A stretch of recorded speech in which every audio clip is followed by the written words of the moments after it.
सब तो पहला अदब सहित फतेह प्रवान करो। आखो जी वाहिगुरु जी का खालसा वाहिगुरु जी की फतेह। संसार का ये विधान है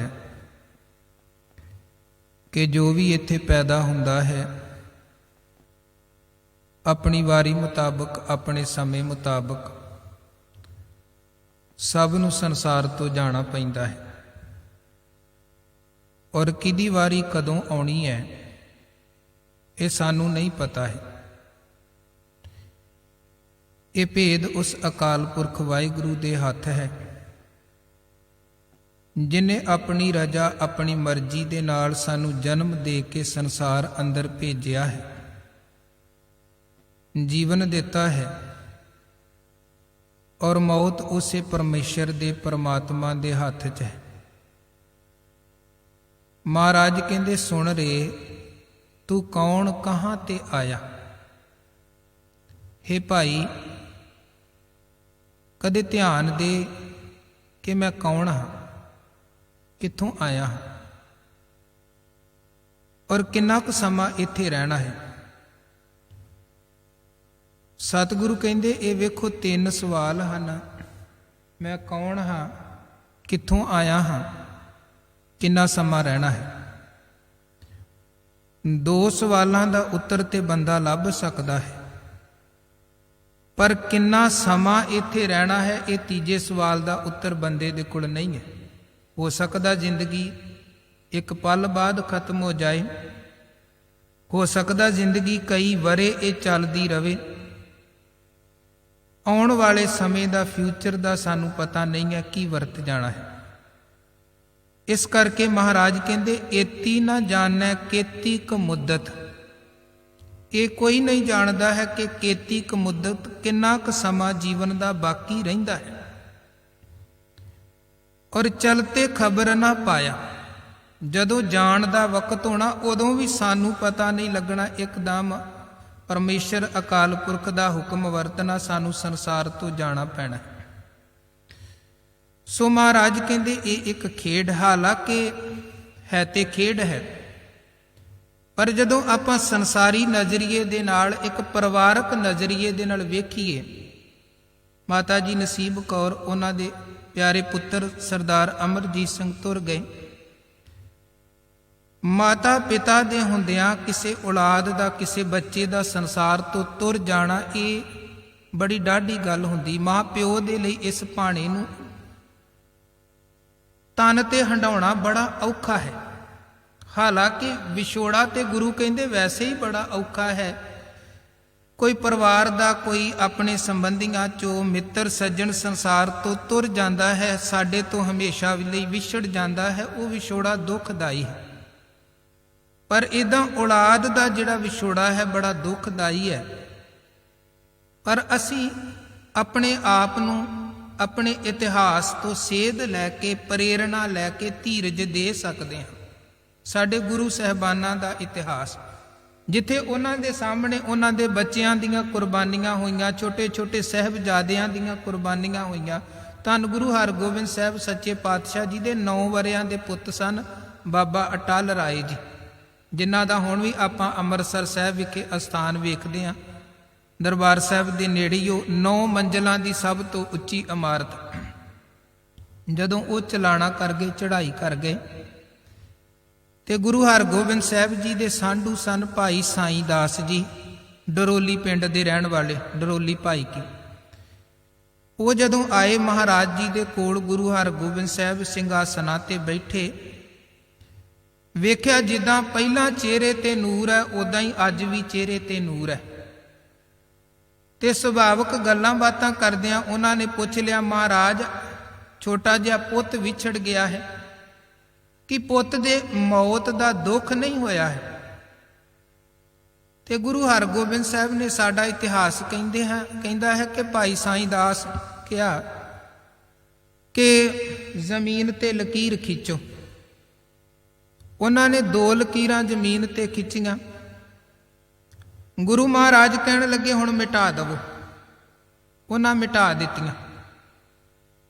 ਤੇ ਸਤਿਗੁਰੂ ਕਹਿਣ ਲੱਗੇ, ਸਾਈਂ ਦਾਸ ਲਕੀਰਾਂ ਖਿੱਚਦਿਆਂ ਕੋਈ ਖੁਸ਼ੀ ਹੋਈ ਜਾਂ ਲਕੀਰਾਂ ਮਿਟਾਉਂਦਿਆਂ ਕੋਈ ਦੁੱਖ ਲੱਗਿਆ? ਭਾਈ ਸਾਹਿਬ ਕਹਿਣ ਲੱਗੇ, ਮਹਾਰਾਜ ਕਾਹਦੀ ਖੁਸ਼ੀ ਤੇ ਕਾਹਦਾ ਗਮ, ਕਾਹਦਾ ਦੁੱਖ? ਤੇ ਮਹਾਰਾਜ ਕਹਿੰਦੇ, ਬਸ ਜੀਵਨ ਦੀ ਅਸਲੀਅਤ ਵੀ ਇੰਨੀ ਕੋਈ ਹੈ। ਅਕਾਲ ਪੁਰਖ ਵਾਹਿਗੁਰੂ ਦੇ ਹੁਕਮ ਦੇ ਵਿੱਚ ਅਸੀਂ ਜੀਵ ਰੂਪੀ ਲਕੀਰਾਂ ਖਿੱਚੀਆਂ ਜਾਂਦੀਆਂ ਨੇ, ਜੀਵ ਰੂਪੀ ਲਕੀਰਾਂ ਮਿਟਦੀਆਂ ਨੇ।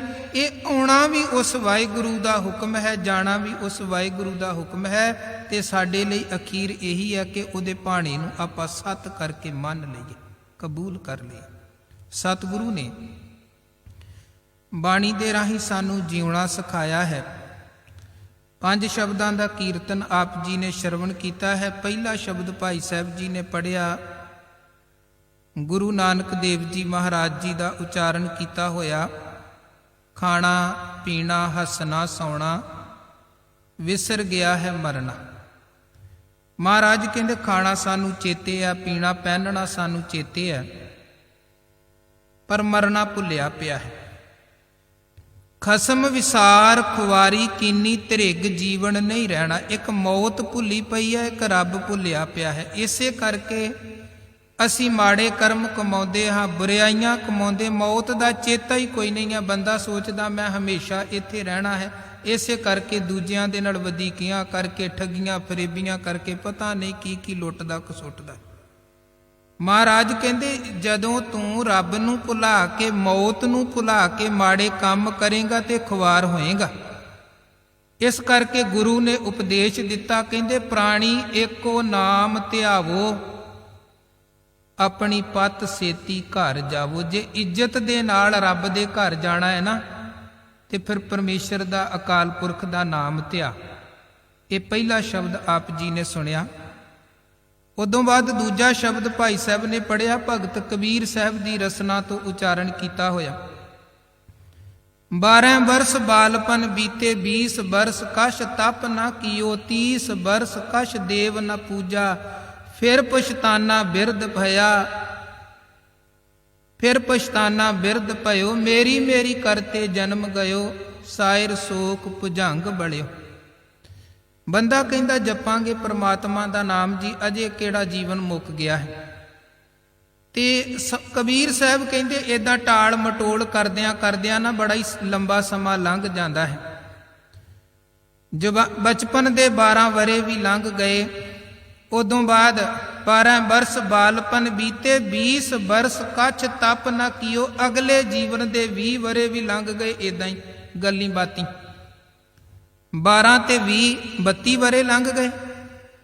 ਇਦੋਂ ਬਾਅਦ ਹੁਣ ਚੜੀ ਜਵਾਨੀ ਤੇ ਢਲਦੀ ਜਵਾਨੀ ਦਾ ਸਮਾਂ ਆ ਗਿਆ। 32 ਤੋਂ ਲੈ ਕੇ 62 ਵਰਿਆਂ ਦੀ ਉਮਰ ਤੱਕ ਜਵਾਨੀ ਐਨ ਸਿਖਰ ਤੇ ਵੀ ਹੈ, ਤੇ ਫਿਰ ਬੁਢਾਪੇ ਵਾਲੇ ਪਾਸੇ ਵੀ ਜੀਵਨ ਦਾ ਸਮਾਂ ਲੰਘਦਾ ਹੈ। ਪਰ ਗੁਰੂ ਕਹਿੰਦੇ ਉਸ ਸਮੇਂ ਦੇ ਵਿੱਚ ਵੀ ਬੰਦੇ ਨੇ ਰੱਬ ਨੂੰ ਚੇਤੇ ਨਾ ਕੀਤਾ। 30 ਬਰਸ਼ ਕਛ ਦੇਵ ਨਾ ਪੂਜਾ, ਫਿਰ ਪਛਤਾਨਾ ਬਿਰਧ ਭਇਆ। ਫਿਰ ਐਨ ਬਜ਼ੁਰਗੀ ਦੀ ਉਮਰ ਹੋ ਗਈ, ਹੁਣ ਬਜ਼ੁਰਗ ਹੋ ਗਿਆ। ਮੇਰੀ ਮੇਰੀ ਕਰਤੇ ਜਨਮ ਜੀਵਨ, ਮੈਂ ਮੇਰੀ ਦੀ ਪਕੜ ਤੇ ਅਖੀਰ ਤੱਕ ਬਣੀ ਰਹੀ। ਪਰ ਜਿਹੜਾ ਅਕਾਲ ਪੁਰਖ ਵਾਹਿਗੁਰੂ ਦਾ ਨਾਮ ਧਿਆਉਣਾ ਸੀ ਉਹ ਨਹੀਂ ਧਿਆਇਆ। ਐਨ ਬੁਢਾਪਾ ਜੀਵਨ ਤੇ ਹਾਵੀ ਹੋ ਗਿਆ। ਹੁਣ ਬੁਢਾਪਾ ਆ ਗਿਆ। ਨੈਨੋ ਨੀਰ ਬਹਿ ਤਨ ਖੀਨਾ, ਭਏ ਕੇਸ ਦੁੱਧਵਾਨੀ, ਰੂਦਾ ਕੰਠ ਸ਼ਬਦ ਨਹੀਂ ਉਚਰੈ, ਅਬ ਕਿਆ ਕਰੈ ਪ੍ਰਾਣੀ। ਹੁਣ ਬੁਢਾਪਾ ਆ ਗਿਆ, ਨਾ ਪੜ੍ਹ ਸਕਦਾ, ਨਾ ਸੁਣ ਸਕਦਾ, ਨਾ ਅੱਖਾਂ ਤੋਂ ਦਿਸਦਾ ਹੈ, ਨਾ ਕੋਈ ਘੰਟਾ ਚੌਂਕੜੀ ਮਾਰ ਕੇ ਬਹਿ ਸਕਦਾ ਹੈ, ਕੰਨਾਂ ਤੋਂ ਸੁਣਦਾ ਵੀ ਕੁਝ ਨਹੀਂ। ਪਹਿਲਾਂ ਕਹਿੰਦਾ ਸੀ ਕੋਈ ਨਾ ਜਪ ਲਵਾਂਗੇ, ਜਪ ਲਵਾਂਗੇ, ਬੁਢਾਪੇ 'ਚ ਜਾ ਕੇ ਜਪਾਂਗੇ। ਗੁਰੂ ਕਹਿੰਦੇ ਬੁਢਾਪੇ 'ਚ ਹਾਲਾਤ ਹੀ ਇਦਾਂ ਦੇ ਬਣਦੇ ਨੇ, ਕਈ ਵਾਰ ਚਾਹੁੰਦਿਆਂ ਹੋਇਆਂ ਵੀ ਜਪਿਆ ਨਹੀਂ ਜਾ ਸਕਦਾ ਹੈ। ਤੇ ਕਈਆਂ ਦੇ ਸਰੀਰ 'ਚ ਹਿੰਮਤ ਵੀ ਹੁੰਦੀ ਹੈ, ਉਹ ਫਿਰ ਵੀ ਨਹੀਂ ਜਪਦੇ ਹਨ। ਜਿਵੇਂ ਗੁਰੂ ਤੇਗ ਬਹਾਦਰ ਸਾਹਿਬ ਕਹਿੰਦੇ, ਸਿਰ ਕੰਪਿਓ ਪੱਗ ਡਗਮਗੇ, ਨੈਣ ਜੋਤ ਤੇ ਹੀਣ, ਕਉ ਨਾਨਕ ਇਹ ਬਿਦ ਭਈ ਤਉ ਨਾ ਹਰ ਰਸ ਲਈ। ਫਿਰ ਵੀ ਰੱਬ ਦਾ ਨਾਮ ਨਹੀਂ ਧਿਆਉਂਦਾ ਹੈ। ਅੱਗੇ ਗੁਰੂ ਅਰਜਨ ਦੇਵ ਜੀ ਮਹਾਰਾਜ ਜੀ ਦਾ ਸ਼ਬਦ ਆਪ ਜੀ ਨੇ ਸੁਣਿਆ, ਜਿੱਥੇ ਮਹਾਰਾਜ ਕਹਿੰਦੇ, ਪ੍ਰਭ ਜੀ ਜਪਤ ਦਰਗਹਿ ਮਾਨ ਪਾਵੈ, ਨਾਨਕ ਪਤ ਸੇਤੀ ਘਰ ਜਾਵੇ। ਉਹ ਅਸ਼ਟਪਦੀ ਪੂਰੀ ਦੇ ਅੰਦਰ ਸਤਿਗੁਰੂ ਨੇ ਸਮਝਾਇਆ ਕਿ ਵੇਖ, ਜਿਹੜੇ ਵਾਹਿਗੁਰੂ ਦੀ ਮਿਹਰ ਸਦਕਾ ਤੈਨੂੰ ਸਰੀਰ ਮਿਲਿਆ, ਘਰ ਮਿਲਿਆ, ਪਰਿਵਾਰ ਮਿਲਿਆ, ਅੱਖਾਂ, ਨੱਕ, ਕੰਨ, ਚਿਹਰਾ ਮਿਲਿਆ, ਹੱਥ ਪੈਰ ਮਿਲੇ ਹਨ, ਉਸ ਪਰਮਾਤਮਾ ਦਾ ਨਾਮ ਧਿਆਇਆ ਕਰ। ਜੇ ਪ੍ਰਸਾਦ ਤੇਰੋ ਰਹਤਾ ਧਰਮ, ਮਨ ਸਦਾ ਧਿਆਏ ਕੇਵਲ ਪਾਰ ਬ੍ਰਹਮ। ਜਿਹੜੇ ਵਾਹਿਗੁਰੂ ਦੀ ਮਿਹਰ ਸਦਕਾ ਤੇਰੇ ਜੀਵਨ ਦੀ ਧਰਮ ਦੀ ਮਰਿਆਦਾ ਕਾਇਮ ਰਹਿੰਦੀ ਹੈ, ਮਹਾਰਾਜ ਕਹਿੰਦੇ ਉਸ ਪਰਮਾਤਮਾ ਦਾ ਨਾਮ ਜਪ ਕੇ ਧਿਆ ਕੇ ਤੇ ਤੂੰ ਆਪਣੇ ਜੀਵਨ ਦੀ ਬਾਜੀ ਨੂੰ, ਸੰਸਾਰ ਦੀ ਇਸ ਖੇਡ ਨੂੰ ਸਫਲ ਬਣਾ। ਇਦਾਂ ਸ਼ਬਦ ਦਰ ਸ਼ਬਦ, ਪੜਾਅ ਦਰ ਪੜਾਅ ਗੁਰਬਾਣੀ ਦੇ ਜਿਹੜੇ ਵੀ ਆਪਾਂ ਸ਼ਬਦ ਪੜ੍ਹੇ ਹਨ, ਉਹਨਾਂ ਦੇ ਰਾਹੀਂ ਸਤਿਗੁਰੂ ਸੱਚੇ ਪਾਤਸ਼ਾਹ ਜੀ ਨੇ ਇਹ ਸਾਨੂੰ ਸਮਝਾਉਣ ਦਾ ਯਤਨ ਕੀਤਾ ਕਿ ਅਸੀਂ ਮਾਲਕ ਨੂੰ ਜਪ ਕੇ ਜੀਵਨ ਨੂੰ ਸਫਲ ਬਣਾਈਏ। ਅਖੀਰ ਵਾਲਾ ਸ਼ਬਦ ਭਗਤ ਕਬੀਰ ਸਾਹਿਬ ਜੀ ਦਾ ਉਚਾਰਨ ਕੀਤਾ ਹੋਇਆ, ਕਹਿੰਦੇ ਦੇਹੀ ਗਾਵਾਂ ਜੀਓ ਧਰਮੈ ਤੋਂ ਬਸੇ ਪੰਚ ਕਿਰਸਾਨਾ। ਇਹ ਜਿਹੜਾ ਸਰੀਰ ਹੈ, ਇਹ ਇਦਾਂ ਸਮਝੋ ਇੱਕ ਗਾਂਵ, ਇੱਕ ਪਿੰਡ ਦੀ ਤਰ੍ਹਾਂ ਹੈ। ਇਹਦੇ ਵਿੱਚ ਹੈ ਆਤਮਾ। ਇਸ ਆਤਮਾ ਨੂੰ ਇਦਾਂ ਸਮਝੋ ਕਿ ਜਿਵੇਂ ਇਹ ਸਰੀਰ ਰੂਪੀ ਪਿੰਡ ਦਾ ਚੌਧਰੀ ਹੈ, ਤੇ ਇਹਦੇ ਅੰਡਰ ਅੱਗੇ ਕਹਿੰਦੇ ਬਸੈ ਪੰਚ ਕਿਰਸਾਨਾ। ਪੰਜ ਜਿਹੜੇ ਸਾਡੇ ਕਰਮ ਇੰਦਰੇ ਹਨ, ਉਹ ਇਸ ਮਨ ਜਾਂ ਆਤਮਾ ਦੇ ਅੰਡਰ ਕੰਮ ਕਰਦੇ ਹਨ। ਨੈਨੂ ਨਕਟੂ ਸ਼ਰਵਣੂ ਰਸਪਤ ਇੰਦਰੀ ਕਹਿਆ ਨਾ ਮਾਨਾ। ਪਰ ਹੁੰਦਾ ਕੀ ਆ, ਗੁਰੂ ਕਹਿੰਦੇ ਇਹ ਜਿਹੜੀ ਆਤਮਾ ਹੈ, ਇਹਨਾਂ ਪੰਜ ਕਿਰਸਾਨਾਂ ਦੇ ਸਾਹਮਣੇ ਬੇਵੱਸ ਹੈ। ਨਾ ਅੱਖਾਂ ਇਹਦਾ ਕਿਆ ਮੰਨਦੀਆਂ ਹਨ, ਜ਼ੁਬਾਨ, ਨੱਕ, ਰਸਨਾ, ਇੰਦਰਾ ਇਹਦਾ ਕਿਆ ਹੀ ਕੋਈ ਨਹੀਂ ਮੰਨਦਾ ਹੈ। ਤੇ ਹੁਣ ਜਦੋਂ ਆਤਮਾ ਦਾ ਕਿਆ ਇਹ ਅੱਗੇ ਜਿਹੜੇ ਇੰਦਰੇ ਨੇ ਨਹੀਂ ਮੰਨਦੇ, ਤੇ ਇਹ ਆਤਮਾ ਬੇਵੱਸ ਹੋ ਕੇ ਅਕਾਲ ਪੁਰਖ ਨੂੰ ਕਹਿੰਦੀ ਹੈ। ਕੀ ਕਹਿੰਦੀ ਹੈ? ਬਾਬਾ ਅਬ ਨਾ ਬਸੂ ਇਹ ਗਾਉ, ਘਰੀ ਘਰੀ ਕਾ ਲੇਖਾ ਮੰਗੈ, ਕਾਇਤ ਚੇਤੂ ਨਾਉ। ਹੇ ਮੇਰੇ ਮਾਲਕ ਜੀ, ਮੈਂ ਇਸ ਸਰੀਰ ਰੂਪੀ ਪਿੰਡ 'ਚ ਕੋਈ ਨਹੀਂ ਰਹਿਣਾ ਹੈ, ਕਿਉਂਕਿ ਜਿਹੜੇ ਇੰਦਰੇ ਮੇਰੇ ਅਧੀਨ ਹਨ, ਉਹ ਮੇਰਾ ਕਹਿਣਾ ਕੋਈ ਨਹੀਂ ਮੰਨਦੇ ਹਨ। ਤੇ ਉੱਪਰ ਚਿੱਤਰ ਗੁਪਤ ਤੇ ਘੜੀ ਘੜੀ ਦਾ ਲੇਖਾ ਮੰਗਣ ਦੇ ਲਈ ਸਿਰ ਤੇ ਖੜਾ ਹੈ। ਘਰੀ ਘਰੀ ਕਾ ਲੇਖਾ ਮੰਗੈ, ਕਾਇਤ ਚੇਤੂ ਨਾਉ। ਧਰਮ ਰਾਏ ਜਬ ਲੇਖਾ ਮੰਗੈ, ਬਾਕੀ ਨਿਕਸੀ ਭਾਰੀ। ਪੰਚ ਕਿਰਸਾਨ ਵਾ ਭਾਗ ਗਏ, ਲੈ ਜੀਓ ਬਾਂਧਿਓ ਦਰਬਾਰੀ। ਉਹ ਰੂਹ, ਉਹ ਆਤਮਾ ਮਾਲਕ ਨੂੰ ਕਹਿੰਦੇ, ਮਾਲਕ ਜੀ ਜਦੋਂ ਧਰਮ ਰਾਏ ਨੇ ਲੇਖਾ ਮੰਗਣਾ, ਮੇਰੇ ਵਾਲੇ ਪਾਸੇ ਤੇ ਹਿਸਾਬ ਹੀ ਬੜਾ ਨਿਕਲ ਜਾਣਾ ਹੈ। ਤੇ ਆ ਜਿਹੜੇ ਪੰਜ ਕਿਰਸਾਨ ਹਨ, ਇਹ ਤੇ ਨਾਲ ਹੀ ਕੋਈ ਨਹੀਂ ਹੋਣੇ, ਕਿਉਂਕਿ ਇਹ ਤੇ ਸਰੀਰ ਦੇ ਮੁੱਕਣ ਦੇ ਨਾਲ ਹੀ ਇੰਦਰੀਆਂ ਦਾ ਸਾਥ ਮੁੱਕ ਜਾਣਾ ਹੈ। ਅੱਗੇ ਲੇਖਾ ਦੇਂਦੇ ਵਕਤ ਤੇ ਆਤਮਾ ਨੇ, ਰੂਹ ਨੇ ਕੱਲਿਆਂ ਹੀ ਹੋਣਾ ਹੈ। ਉਥੇ ਫਿਰ ਤਰਲਾ ਕੀਤਾ ਗਿਆ ਹੈ, ਕਹਿ ਕਬੀਰ ਸੁਨੋ ਰੇ ਸੰਤੋ, ਖੇਤ ਹੀ ਕਰੋ ਨਬੇਰਾ।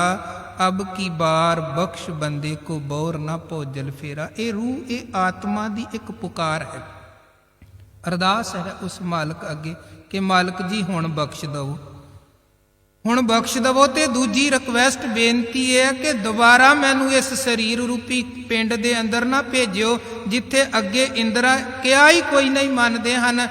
ਦੁਬਾਰਾ ਮੈਨੂੰ ਲੇਖੇ ਦੇ ਚੱਕਰ ਦੇ ਵਿੱਚ ਨਾ ਪੈਣਾ ਪਵੇ। ਅਬ ਕੀ ਬਾਰ ਬਖਸ਼ ਬੰਦੇ ਕੋ, ਬੌਰ ਨਾ ਭੋਜਲ ਫੇਰਾ। ਸਤਿਗੁਰੂ ਕਹਿੰਦੇ, ਵੇਖੋ ਜੀਵਨ ਦਾ ਸਫ਼ਰ, ਜੀਵਨ ਦੀ ਖੇਡ ਕੀ ਹੈ। ਜਬ ਲਗ ਤੇਲ ਦੀਏ ਮੁਖ ਬਾਤੀ, ਤਬ ਸੂਝੈ ਸਭ ਕੋਈ। ਤੇਲ ਜਲੈ ਬਾਤੀ ਠਹਿਰਾਨੀ, ਸੂਨਾ ਮੰਦਰ ਹੋਈ। ਰੇ ਬੌਰੇ ਤੋਏ ਘਰੀ ਨਾ ਰਾਖੈ ਕੋਈ, ਤੂੰ ਰਾਮ ਨਾਮ ਜਪ ਸੋਈ। ਮਹਾਰਾਜ ਕਹਿੰਦੇ, ਹੈ ਭਾਈ ਤੈਨੂੰ ਘੜੀ ਵੀ ਕਿਸੇ ਨੇ ਬਾਅਦ 'ਚ ਨਹੀਂ ਰੱਖਣਾ, ਭਾਵੇਂ ਤੂੰ ਬੜਾ ਧਨ ਖਰਚ ਕੇ, ਸਾਰੀ ਜ਼ਿੰਦਗੀ ਦੀ ਕਮਾਈ ਦੀ ਪੂੰਜੀ ਖਰਚ ਕੇ ਘਰ ਬਣਾਇਆ ਹੋਵੇ, ਇਧਰੋਂ ਸਰੀਰ ਚੋਂ ਆਤਮਾ ਨੇ ਅਲੱਗ ਹੋਣਾ ਹੈ, ਉਧਰ ਦੂਜੇ ਪਾਸੇ ਕੱਢਣ ਦੀਆਂ ਤਿਆਰੀਆਂ ਸ਼ੁਰੂ ਹੋ ਜਾਣੀਆਂ ਹਨ। ਇਸ ਕਰਕੇ ਕੇਵਲ ਸੰਸਾਰ ਵਾਲੇ ਪਾਸੇ ਹੀ ਧਿਆਨ ਰੱਖ ਕੇ ਨਾ ਭਟਕਦਾ ਰਹਿ। ਅਸਲੀ ਉਹ ਪੂੰਜੀ ਵੀ ਕਮਾ, ਜਿਹੜੀ ਪੂੰਜੀ ਕਮਾਉਣ ਦੇ ਲਈ ਤੂੰ ਸੰਸਾਰ ਅੰਦਰ ਆਇਆ ਹੈ। ਮਹਾਰਾਜ ਕਹਿੰਦੇ, ਸੱਚ ਵਪਾਰ ਕਰੋ ਵਪਾਰੀ, ਦਰਗਾ ਨਿਭੈ ਖੇਪ ਤੁਮਾਰੀ। ਸੱਚ ਦਾ ਵਪਾਰੀ ਬਣ, ਜਾਂ ਕੋ ਆਏ ਸੋਈ ਬਹਾਜੋ, ਹਰ ਗੁਰ ਤੇ ਮਨੈ ਬਸੇਰਾ। ਨਿਜ ਕਰ ਮਹਿਲ ਪਾਵੋ ਸੁਖ ਸਹਜੇ, ਬੌਰ ਨਾ ਹੋਏ ਗੋ ਫੇਰਾ। ਗੁਰੂ ਕਹਿੰਦੇ ਉਹ ਵੱਖਰ, ਉਹ ਨਾਮ ਧਨ ਦਾ ਵਪਾਰੀ ਬਣ ਜੋ ਵਿਹਾਜਣ ਦੇ ਲਈ ਵਾਹਿਗੁਰੂ ਨੇ ਜੀਵਨ ਬਖਸ਼ਿਆ। ਦੇਖੋ ਗੁਰੂ ਕੀ ਜਦੋਂ ਆਪਾਂ ਬਾਣੀ ਪੜ੍ਹਦੇ ਹਾਂ, ਸਤਿਗੁਰੂ ਨੇ ਬਿਲਕੁਲ ਪ੍ਰਤੱਖ ਕਲੀਅਰ ਕੱਟ ਗੱਲਾਂ ਕਹੀਆਂ। ਇਹ ਕਿਤੇ ਨਹੀਂ ਕਿਹਾ ਕਿ ਆਪਾਂ ਕਿਰਤ ਛੱਡ ਦਈਏ, ਕਾਰੋਬਾਰ ਛੱਡ ਦਈਏ, ਕਾਰ ਵਿਹਾਰ ਛੱਡ ਦਈਏ। ਗੁਰੂ ਕਾ ਸਿੱਖ ਕਿਰਤੀ ਹੋਵੇ। ਗੁਰੂ ਨਾਨਕ ਜੀ ਨੇ 3 ਸਿਧਾਂਤ ਦਿੱਤੇ। ਕਿਰਤ ਕਰੋ ਪਹਿਲੇ ਨੰਬਰ ਤੇ ਹੈ, ਨਾਮ ਜਪਣਾ ਉਦੋਂ ਬਾਅਦ ਹੈ, ਵੰਡ ਕੇ ਛਕਣਾ ਉਦੋਂ ਬਾਅਦ ਹੈ। ਕਿਉਂਕਿ ਨਾਮ ਜਪਣ ਦੇ ਲਈ ਵੀ ਸਰੀਰ ਦਾ ਤੰਦਰੁਸਤ ਹੋਣਾ ਬੜਾ ਜ਼ਰੂਰੀ ਹੈ। ਜਿਵੇਂ ਬੁਢਾਪੇ 'ਚ ਸਰੀਰ ਤੰਦਰੁਸਤ ਨਹੀਂ ਰਹਿੰਦਾ ਹੈ, ਬੰਦਾ ਰੱਬ ਦਾ ਨਾਮ ਕਿੱਦਾਂ ਜਪ ਸਕਦਾ ਹੈ। ਇਸੇ ਤਰ੍ਹਾਂ ਜੇ ਜਵਾਨ ਉਮਰ ਵੀ ਹੋਵੇ, ਬੰਦਾ ਕਿਰਤ ਵਿਰਤ ਹੀ ਕੋਈ ਨਹੀਂ ਕਰਦਾ ਹੈ ਤੇ ਉਹ ਵੀ ਰੋਗੀ ਤੇ ਬਿਮਾਰੀ ਹੋ ਜਾਂਦਾ, ਰੱਬ ਨੂੰ ਉਹ ਵੀ ਨਹੀਂ ਜਪ ਸਕਦਾ। ਇਸ ਕਰਕੇ ਗੁਰੂ ਨਾਨਕ ਜੀ ਨੇ ਪਹਿਲੇ ਨੰਬਰ ਤੇ ਕਿਹਾ ਸਿੱਖ ਕਿਰਤੀ ਹੋਵੇ, ਸਿੱਖ ਤੰਦਰੁਸਤ ਹੋਵੇ, ਸਰੀਰ ਕਰਕੇ ਵੀ, ਮਨ ਕਰਕੇ, ਫਿਜ਼ੀਕਲ ਵੀ, ਮੈਂਟਲੀ ਵੀ ਐਨ ਤੰਦਰੁਸਤ ਹੋਵੇ। ਗੁਰੂ ਕਾ ਸਿੱਖ ਕਿਰਤ ਕਰੇ, ਫਿਰ ਅਕਾਲ ਪੁਰਖ ਪਰਮਾਤਮਾ ਦਾ ਨਾਮ ਧਿਆਵੇ ਜੋ ਇਸ ਜੀਵਨ ਦਾ ਮਕਸਦ ਹੈ, ਮਨੋਰਥ ਹੈ। ਉਦੋਂ ਬਾਅਦ ਜੋ ਕਿਰਤ ਕਰਕੇ ਕਮਾਉਣਾ ਹੈ, ਜੋ ਨਾਮ ਜਪ ਕੇ ਕਮਾਉਣਾ ਹੈ, ਉਹਨੂੰ ਅੱਗੇ ਦੂਜਿਆਂ ਦੇ ਵਿੱਚ ਵੀ ਵੰਡਣਾ ਹੈ, ਦੂਜਿਆਂ ਦਾ ਭਲਾ ਵੀ ਕਰਨਾ ਹੈ। ਕਿਰਤ ਦੀ ਕਮਾਈ ਵੀ ਵੰਡਣੀ ਹੈ। ਘਾਲ ਖਾਏ ਕਿਛ ਹੱਥੋਂ ਦੇ, ਨਾਨਕ ਰਾਹ ਪਛਾਣੇ ਸੇ।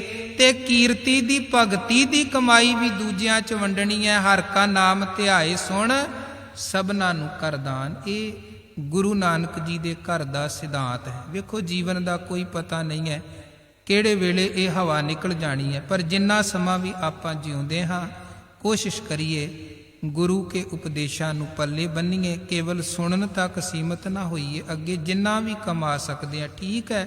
ਸੰਸਾਰੀ ਜੀਵ ਹਾਂ, ਸਾਡੇ ਸੰਸਾਰ ਦੇ, ਪਰਿਵਾਰ ਦੇ, ਕਾਰੋਬਾਰ ਦੇ ਬੜੇ ਝਮੇਲੇ ਹਨ। ਇਹ ਨਹੀਂ ਹੈ ਕਿ ਅਸੀਂ ਕਹੀਏ ਕਿ 100% ਹੀ ਬੰਦੇ ਨੂੰ ਕਮਾਉਣਾ ਹੀ ਪਵੇਗਾ, ਪਰ ਜਿੰਨਾ ਕੁਝ ਵੀ ਆਪਾਂ ਆਪਣੀ ਆਪਣੀ ਜਗ੍ਹਾ ਤੇ ਕਮਾ ਸਕਦੇ ਹਾਂ, ਗੁਰੂ ਕੇ ਉਪਦੇਸ਼ ਨੂੰ, ਗੁਰੂ ਕੀਆਂ ਸਿੱਖਿਆਵਾਂ ਨੂੰ ਕਮਾਉਣ ਦਾ ਯਤਨ ਕਰੀਏ। ਇੱਕ ਵੀ ਗੁਰੂ ਕੀ ਸਿੱਖਿਆ ਨੂੰ ਕਿਧਰੇ ਜੀਵਨ ਦੇ ਵਿੱਚ ਐਨ ਪੱਕੇ ਤੌਰ ਤੇ ਕਮਾ ਲਿਆ, ਜੀਵਨ ਉਸੇ ਦੇ ਨਾਲ ਸਫਲ ਹੋ ਸਕਦਾ ਹੈ। ਆਪਾਂ ਰੋਜ਼ ਗੁਰੂ ਕੇ ਬਚਨ ਪੜ੍ਹਦੇ, ਮਤ ਵਿੱਚ ਰਤਨ ਜਵਾਹਰ ਮਾਣਕ ਜੇ ਇੱਕ ਗੁਰ ਕੀ ਸਿੱਖ ਸੁਣ। ਮਹਾਰਾਜ ਕਹਿੰਦੇ ਇੱਕ ਅੱਖਰ ਹਰ ਮਨ ਬਸਤ, ਨਾਨਕ ਹੋਤ ਨਿਹਾਲ। ਕਿਨੇ ਇੱਕ ਸਿੱਖਿਆ ਵੀ ਗੁਰੂ ਦੀ ਜੀਵਨ ਅੰਦਰ ਧਾਰਨ ਕਰ ਲਈ ਨਾ, ਉਹ ਨਦਰੋਂ ਨਦਰੀ ਨਿਹਾਲ ਹੋ ਸਕਦਾ ਹੈ। ਜਾਣ ਵਾਲਾ ਚਲਾ ਗਿਆ ਹੈ। ਉਹਨਾਂ ਨੂੰ ਜਿੰਨੇ ਵਾਹਿਗੁਰੂ ਨੇ ਸਵਾਸ ਬਖਸ਼ੇ ਸੀ, ਭੋਗਦੇ ਹੋਏ ਸੰਸਾਰ ਤੋਂ ਤੁਰ ਗਏ ਹਨ। ਪਰ ਅਸੀਂ ਜਿਹੜੇ ਇੱਥੇ ਗੁਰੂ ਕੇ ਚਰਨਾਂ 'ਚ ਇਕੱਠੇ ਹੋਏ, ਇੱਕ ਤੇ ਵਿਛੜੀ ਰੂਹ ਹਿਤ ਗੁਰੂ ਚਰਨਾਂ 'ਚ ਅਰਦਾਸ ਕਰਨੀ ਹੈ, ਪਰ